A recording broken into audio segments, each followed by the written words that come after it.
There is a grand conspiracy that God himself wants you to know about, and every aspect of its design has been implemented with the thought of deception in mind. Make no mistake, God warns us about this conspiracy, and he wants us to be educated about every aspect of it. The grand conspirator is the enemy of our souls, and today we hope to expose him. This is not just a battle of life and death. This is a battle for eternity. Everything that we are seeing manifest in front of us right now is a direct result of a very aggressive, invisible war that is happening in the background, right? And I want you to understand that. All of this is spiritual. None of this is physical. People look at this and they think, oh, well, this is sort of in front of us right now and it's sort of materializing in the physical realm. But understand that everything that we are looking at, everything that we are dealing with, everything that we are facing is a spiritual battle, okay? And I want you guys to really keep that in the back of your minds, because without that understanding, you are going to miserably fail in being able to connect the dots as into what's going on. Now, with that being our premise, understanding that everything we're facing is a spiritual battle, we also have to understand this. The MO, the way that the enemy works, his modus operandi is very, very, very simple, right? It is take the primary principles that God has established for the creation of mankind, for the life of mankind, and for everything else that's tied to mankind, right? And create a perversion of it, right? Create something that drives it that is an absolute fake, right? Inspire people to think differently about it, inspire a rebellion to ensue that keeps people's minds and hearts away from the truth of what God has established from the very beginning, thus causing mankind to go into a tailspin. And I also want everybody to understand this. Everything that the enemy seeks to do in the invisible realm centers around one culture and one culture only, and it will never change. It has been this way from the beginning, and it will be this way until the very end. It centers around the culture of death. It always has been. The Bible says through one man, sin entered the world, and death came with that. This is what happened in the garden. This is what took place from the very beginning. And this is what continues to take place in the world in which we live.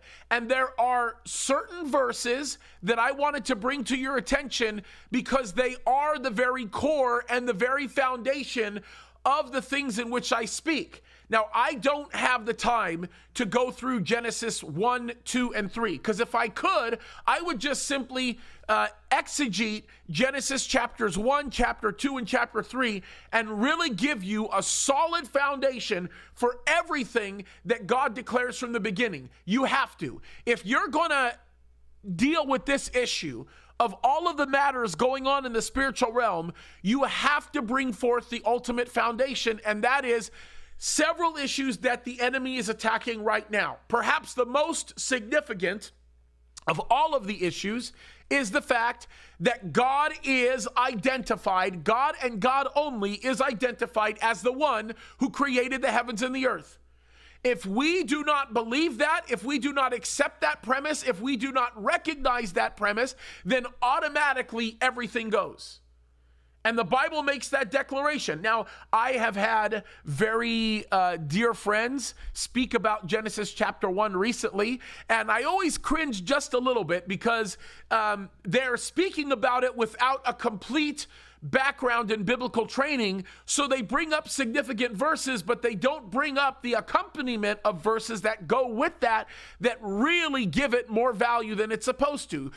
For example, a lot of people right now are quoting Genesis 1:1. In the beginning, God created the heavens and the earth. It is powerful. If you don't believe Genesis 1:1, you've got a big problem, right? But perhaps the more spectacular section of that verse is founded in verse 2. Because if you don't recognize what happens in verse 2, you will never appreciate fully what's going on in verse 1. Because verse 2 gives us a very clear distinction here. It says this, it says, and the earth was without form and void, and it says darkness was upon the face of the deep, and the Spirit of God moved upon the face of the waters. So here's the thing. Genesis chapter 1, verse 1 says, God is the one who created everything. He created the heavens and the earth. We have three really major Hebrew words that we use for the term creation. The ones that are significant or relevant to Genesis, at least in this context, is going to be bara and asa, right? Those are two very important Hebrew words. One of those words distinctly means the person who created something out of nothing. Right? Literally, he started with no raw material and he made the raw material. That's what Genesis 1:1 is telling us. Genesis 1:1 says that God had nothing. He had no raw materials. He literally created the raw materials. Now, why is that important? It's important because the distinction that he gives us in verse 2 is, yes, God created, he is the one that created the raw materials, but that's exactly what they were. They were raw materials. There was darkness over the face of the deep. In other words, there is a discussion that begins to ensue in Genesis, starting in verse 2, that describes God creating the whole world artistically and beautifully. He didn't just say, I'm going to snap my finger and here it is. He didn't just say, I'm going to create this and just, we'll walk away and kind of, it is what it is. We'll let it kind of evolve, which is the lie that a lot of people are wanting everybody to think. We came from monkeys and amoebas and so on and so forth, and it sort of all evolved and it was an accident. No, he is basically telling us in verse 2, when we hear this, when we hear about, the idea that the earth was without form and void, I want you to understand, he's telling us that God is the one that created the raw materials, and he literally, as an artist would make a sculpture, he formed and fashioned everything that he created, all the raw materials. Now, that's why I have a very serious problem with everybody, spouting out this thing that they call the gap theory. I think it's garbage, right? Because it goes directly against the principle that God is trying to teach us here in Genesis. People think that, well, that was, between Genesis 1:1 and 1:2, that's where the enemy fell and the earth became, really bad again and destroyed, and God had to, no, okay, baloney. Genesis 1:1 is simply declaring to us that God is the one who created the heavens and the earth. Genesis 1:2 says he did more than that. He formed it and he fashioned it artistically. He rendered it beautifully. By the way, New Testament authors use language that support this terminology, right? When you have a chance, go through my studies on 1st and 2nd Peter. You'll understand what I'm referring to when I say that, right? Or perhaps maybe it would be a good idea to just simply examine one verse in the book of Ephesians that says we are God's workmanship created in Christ Jesus. When you look at that Greek word is poema. It's where we get the word poem from, right? So what's interesting, and I think what should be recognized immediately, is that God's rendering of all of creation was his artistic work. It was something that he did, and he made it beautiful. Now, what the enemy is wanting to do right now, and I want you guys to understand this, is he is wanting to cheapen human life. He wants to attack the beautiful poetry that is behind the work of God. And the way that he will attack it, and the way that he continues to attack it, is to program human beings into looking at the flaws that exist within mankind and to identify those flaws as something that takes away value from human life. It happens. It's been happening for a long time. Abortion is the very tool that the enemy is using right now to completely come against what the gospel is all about. People don't want to bring it up. They don't want to talk about it. They don't want to talk about the origins of Planned Parenthood. They don't want to talk about the people that were behind Planned Parenthood and exactly what's going on and why it's so ugly. I'm shocked. I'm literally appalled at the fact that the city of Long Beach is allowing their schools to actually begin to have Planned Parenthood introduced into their school campuses without even having it agendized on their board and having it actually commented on by the public. It's terrible that things are going in that direction. And what's even worse is the church is choosing not to say anything about it. And my theory and my philosophy about a lot of this is, if the church were truly educated about what all of this was about and really understood what was going on, I think the church would act differently about it. I want you to remember my premise when I started this whole thing. I want you to understand the premise is Satan is very good at perverting what God has made good. Satan is very good at twisting and attacking all that God has called and made sacred. Margaret Sanger was literally she was a terrible, terrible woman. Yes, she is the founder of Planned Parenthood. It was not called Planned Parenthood when she founded it. I believe sometime in 1921. But she was a deeply, deeply dark and evil woman. She got together with a group of Marxists and some very, very dark, evil people and was heavily influenced by them.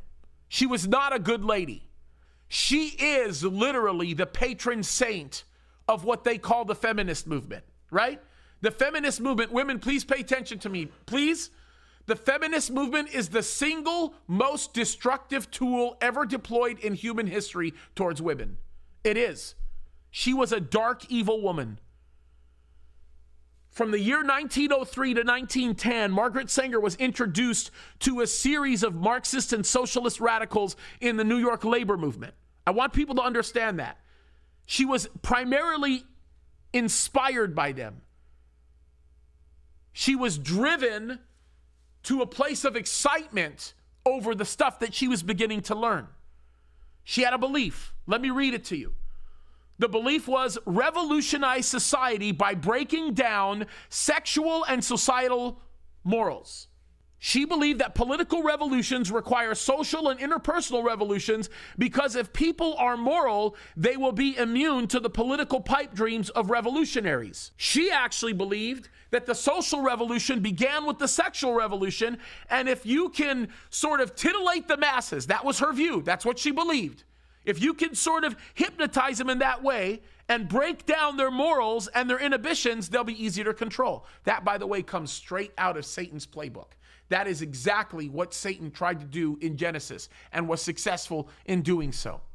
It comes right out of his playbook. She was directly inspired. In 1914, her very first published paper was actually called Women Rebel. This is a terrible, terrible, terrible, terrible writing. The slogan that came from this paper was, there are no gods and no masters. That's kind of what drove the force of this paper. By the way, I want you guys to understand, Adolf Hitler actually attributes much of his view in why he justified the murder of Jews through the writings of Margaret Sanger and her affiliates. He was influenced by her. I want people to understand this. This is really important. She depicted the vision of ideal woman. This was her description of an ideal woman. This is not a joke. This is straight out of her writings.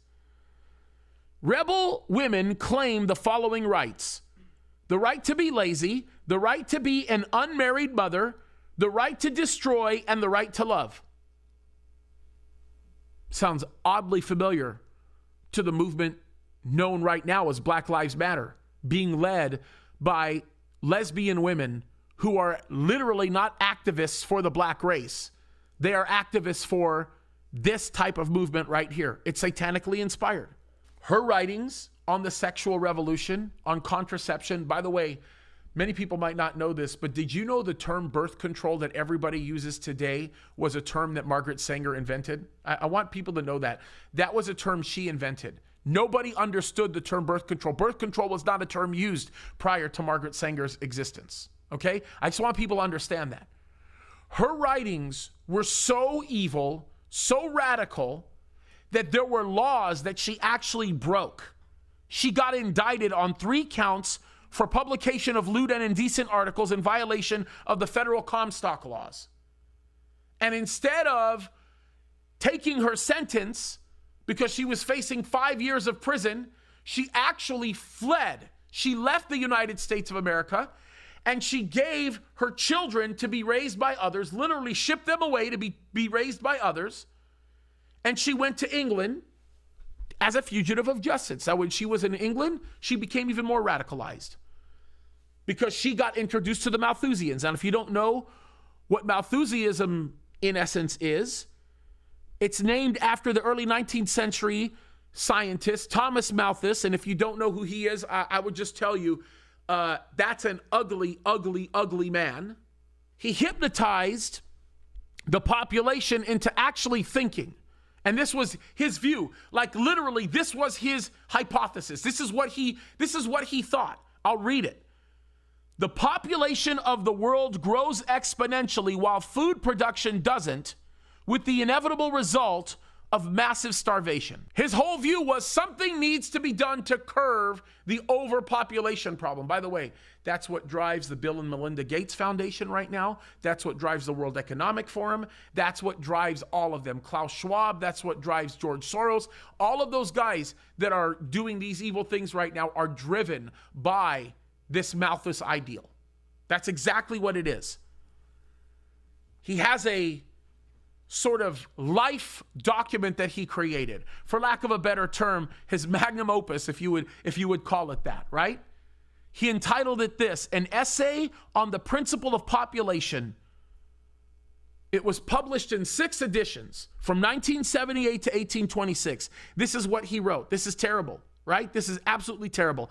All children born beyond what would be required to keep up the population to a desired level must necessarily perish unless room be made for them by the deaths of grown persons.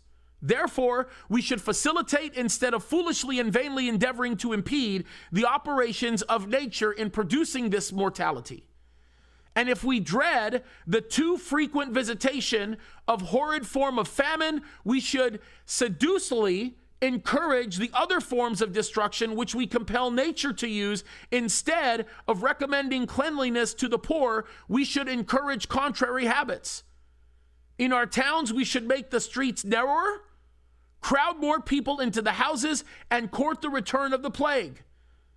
In the country, we should build our villages near stagnant pools and particularly encourage settlements in all marshy and the unwholesome situations. But above all, listen to this, we should reprobate specific remedies for ravaging diseases and restrain those benevolent, but much mistaken men who have thought that they were doing a service to mankind by projecting schemes for the total expiration of particular disorders.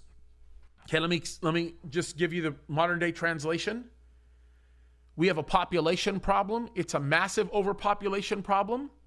So what we need to do is we need to take the poor people whose lives are invalid anyway, and we need to destroy their cities, and we need to overpopulate their cities, and we need to get them in close proximity to one another, right? Like these big, massive apartment structures. We need to put them in just terrible, terrible living situations so that they'll pretty much all kill themselves and die.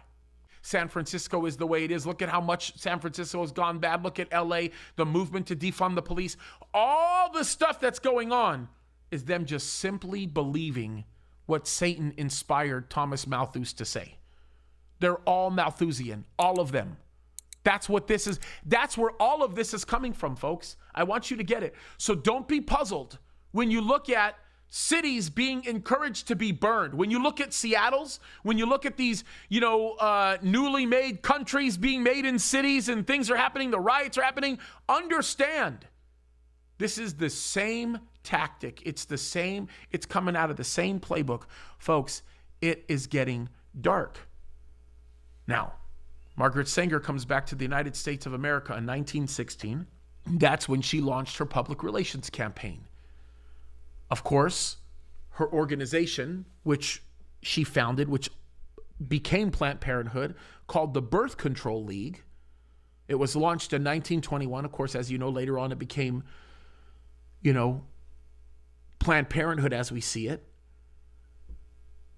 There were 2 principles for her that drove this organization that were inseparable. This is what she said right here. Her statement, we have it. It's on record.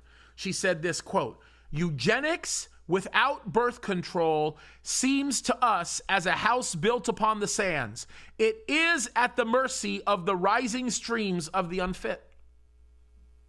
By the way, this was very popular early in the United States. If you think about it, there were, I want to say something like 33 states in the Union that had passed laws that required sterilization of certain people classes, right? If you had Down syndrome, you were sterilized. If you had many different medical conditions, if you were considered to be a burden to society, it was because eugenics drove them. That's exactly what it was. That's what all of this is. Terrible, the belief of eugenics that drove them, right? Her great aspiration, this is a quote from her, was this: to create a race of thoroughbreds by encouraging more children from the fit and less from the unfit. This was documented in a paper that she wrote called The Pivot of Civilization. 1922 is when she wrote that. She does a 1921 speech to a group of eugenicists where she makes this statement: the most urgent problem today is how to limit and discourage the over-fertility of the mentally and physically defective. No joke. That's what drove her. That's exactly the place that it was. She goes to a conference, by the way. And in the conference, she goes to speak to them. This is her birth control conference that she started. This was in New York City in 1925. And she goes to address a group of the type of people that today would be associated with the World Economic Forum and that crowd. And this is what she says to them. She says, the government of the United States deliberately encourages and even makes necessary by its laws the breeding with a breakneck rapidity of idiots, defectives, diseased, feeble-minded, and criminal classes. Billions of dollars are expensed by our state and federal governments and by private charities and philanthropies for the care, the maintenance, the perpetuation of these classes. Year by year, more money is expensed to maintain an increasing race of morons which threaten the very foundations of our civilization. The dullard, the gawk, the numbskull, the simpleton, the weakling, the scatterbrained are amongst us in overshadowing numbers, intermarrying, breeding, inordinately prolific, literally threatening to overwhelm the world with their useless and terrifying get. Yes, she said that. Yes, she said that. Here's something else in case you want more clarity about her view concerning this. She also made this statement. This is the real Malthusian line gets toted. Ready? You can hear Thomas Malthus in her right now when she says this. And by the way, can I also make this statement? The enemy's desire has always been to attack the godly. When the godly are attacked, then it's easier for evil to take place. I will say this before, and I've said it again. I have no problem saying this. The problem that is going on with abortion in this country and the problem with leftists being allowed to do what they're doing has nothing to do with the ungodly. You should expect the ungodly to be ungodly. But all of the evils that we are seeing manifest at the levels that we're seeing manifest right now is the problem of the believer. Because we have not spoken up against it. We have not put an end to it. And because we have not spoken up, because we have not gotten involved, we've allowed this evil to run rampant. We are the ones that God has filled with the Spirit. We are the ones that God has given insight to identify these evils and to speak out concerning them. But if nobody understands the depth of spiritual warfare that exists as a result of all of this stuff, nothing's going to be done about it. Here's her toting the Malthus line. This is terrible. This is her statement. Organized charity is the symptom of a malignant social disease. Those vast, complex, interrelated organizations aiming to control and to diminish the spread of misery and destitution are the surest sign that our civilization has bred, is breeding, and is perpetuating constantly increasing numbers of defectives, delinquents, and dependents. My criticism, therefore, is not directed at the failure of philanthropy, but rather at its success. These dangers inherent in the very idea of humanitarianism and altruism, dangers which have today produced their full harvest of human waste. Enough? Well, when you become Malthusian in nature, you also breed some of the worst forms of racism that exists in this country. For those of you that might not recognize it, Margaret Sanger perhaps may be the epitome of one of the most racist people that ever lived. And by the way, many of the board members that drove the existence of her organization did the racist things that they did in the name, ready for this, of destroying white supremacy. Yep. In the name of destroying white supremacy, they said the things that I'm about to read to you. Here's one. Margaret Sanger. This is her speaking. She started a project called the Negro Project. It goes without saying, her whole goal behind starting Planned Parenthood was the elimination of the black race. That's exactly what she wanted to do, amongst many others. This is her quote: "The gradual suppression, elimination, and eventual extinction of defective stocks," that's what she called people that were black, "those human weeds which threaten the blossoming of the first flowers of American civilization." Right? That was the goal. That was their mission statement. That was what they wanted to do. Her project, the strategy of this particular project, the Negro Project, was to colored ministers to travel to various black enclaves and propagandize for birth control. She writes a letter to a person by the name of Clarence Gamble, and I do not have the time to talk about who he was. It's just a whole other story. But look what she writes. She says, "We propose to hire 3 or 4 colored ministers, preferably with social service backgrounds and with engaging personalities. The most successful educational approach to the Negro is through a religious appeal. We do not want word to get out that we want to exterminate the Negro population, and the minister is the man who can straighten out that idea if it ever occurs to any of their more rebellious members." In her autobiography, she writes about the KKK. She had an experience at a KKK rally. Let me tell you what she writes. "Always to me, any roused group was a good group, and therefore I accepted an invitation to talk to the women's branch of the Ku Klux Klan. My address that night had to be in the most elementary terms, as though I were trying to make children understand. In the end, through simple illustrations, I believe I had accomplished my purpose. A dozen invitations to speak to similar groups were proffered."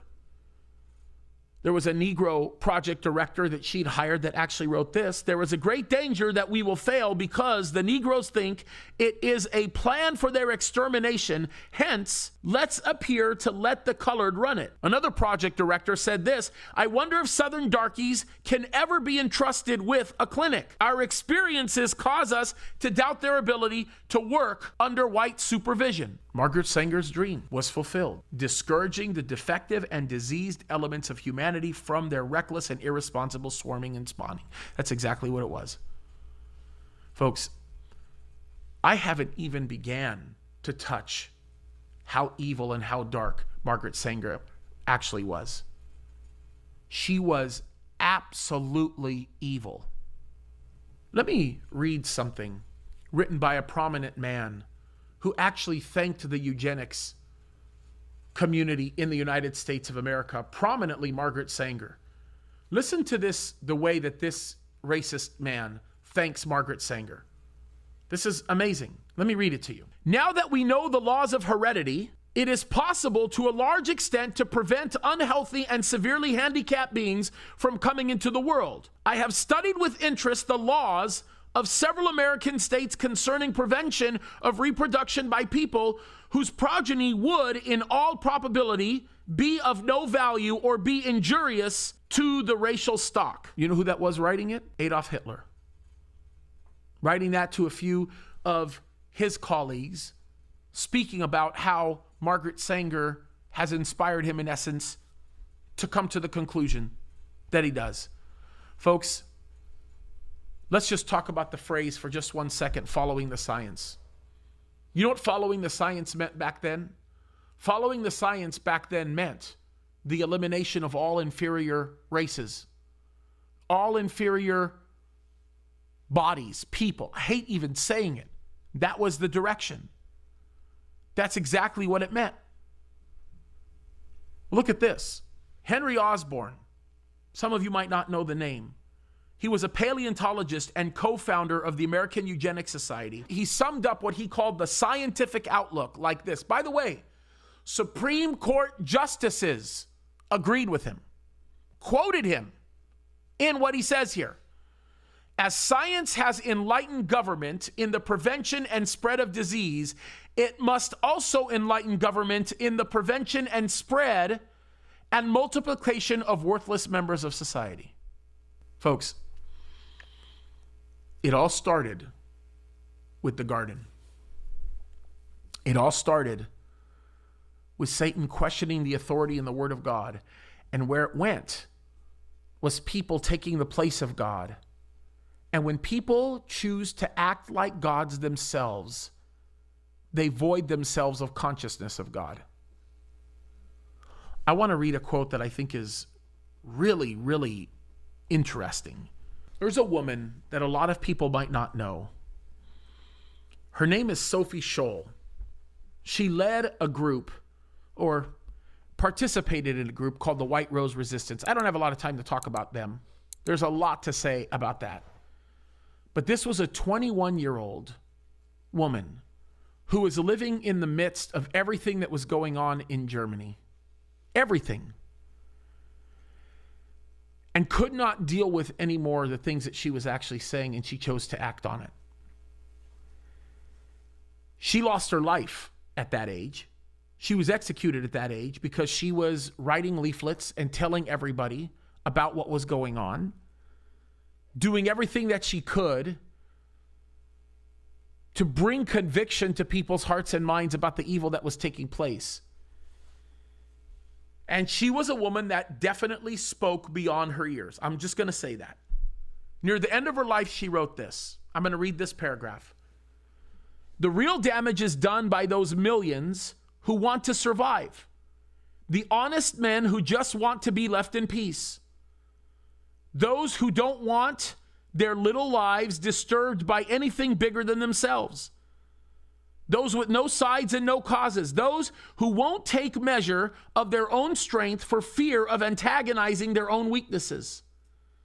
Those who don't like to make waves or enemies. Those for whom freedom, honor, truth, and principles are only literature. Those who live small and die small. It is the reductionist approach to life, and if you keep it small, you'll keep it under control. If you don't make any noise, the boogeyman won't find you. But it's all an illusion because they die too. Those people who roll up their spirits into tiny little balls so as to be safe. Safe from what? Life is always on the edge of death. Narrow streets lead to the same place as wide avenues, and a little candle burns itself out just like a flaming torch does. Then she ends her statement by saying, I choose my own way to burn. The story about how she died was she goes to University of Munich after a whole night of writing a bunch of leaflets condemning what Hitler was doing. She goes to the third-story balcony of one of the educational facilities there and drops the leaflet onto the campus. A janitor who sees the papers making a mess calls the SS, has her and her brother, 24-year-old brother, arrested, and she's executed several days later. It's really funny about her executioner. That prison guard said this: she went without the flicker of an eyelash. None of us understood how this was possible. He had never seen anybody meet her end like she did. On the eve of her beheading, these were her final words to her cellmate. Listen to these words, they're important. How can we expect righteousness to prevail when there is hardly anyone willing to give himself up individually to a righteous cause? Such a fine, sunny day, and I have to go. But what does my death matter if through us thousands of people are awakened and stirred to action? And then as the blade fell on her neck, she made this one statement: the sun still shines. And I want to close by saying one last thing, because I think it's an important thing to say. If you're a mother right now that's watching me, or even a father that encouraged it, that in one way or another participated in an abortion, and now you're walking with the Lord, you do understand two very important facts, right? Number one, God forgave you the moment you asked him for it, right? He's in your heart now. You're a new creation. Here's the second thing you should probably know. I would bet my life on the fact that your child is in heaven, right? But here's the exhortation that I would give you. Fight for life. Let God use the experience that you had that undoubtedly profoundly affects you to glorify him in ways you never thought possible and speak against this evil wickedness that the enemy is doing. Guys, if we don't fight for life, we are going to lose it in this world. It isn't going to work. It's time that we speak up, Christians. Amen?